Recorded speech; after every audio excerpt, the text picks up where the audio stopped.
So hi guys, may available ako ngayon ditong iPhone 15 Pro Max. So ito yung iPhone 15 Pro Max. So hindi pa natin to pwedeng i-unbox siguro. Wait lang tayo ng mga ilang araw para i-unbox natin to. And then meron din tayo ditong iPhone 14. So si iPhone 14, ayan. 100% yan po ay original. Hindi yan po mga refurbished na iPhone. Ayan po yung ating iPhone 15 Pro Max. So, sa mga magtatanong, syempre kung sino yung magandang quality meron, of course, dito tayo kay iPhone 15 Pro Max. So, sa price pa lang niya, of course, talagang maganda naman na talaga yung quality yung ibibigay nito sa atin since ito'y talagang may kamahalan. Pero sulit naman sa mga iPhone user dyan. So, nandito sa iPhone 15 Pro Max. So, available color natin ay ito ay black. Yun nakalagay sa kanyang box. So, available color natin black. Ito naman si iPhone 14.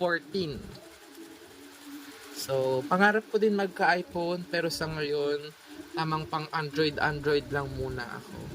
Wala pang budget, wala pang pera para makapag-iPhone. So, sa mga mayayaman dyan, baka naman, iPhone 11 lang. Yan. iPhone 15 Pro Max, and then iPhone 14. Ito guys, i5 12 sa iPhone 15 Pro Max. Itong ating iPhone 14 ay 256 GB. So, avail to ni client via home credit. Siguro 2 days bago bumalik si client, kukunin niya to via home credit. So, magda-down lang siya dito, 50%. Then, ma-avail na niya yan, makukuha na niya yan. Down lang. Then also ito naman sa boss namin to.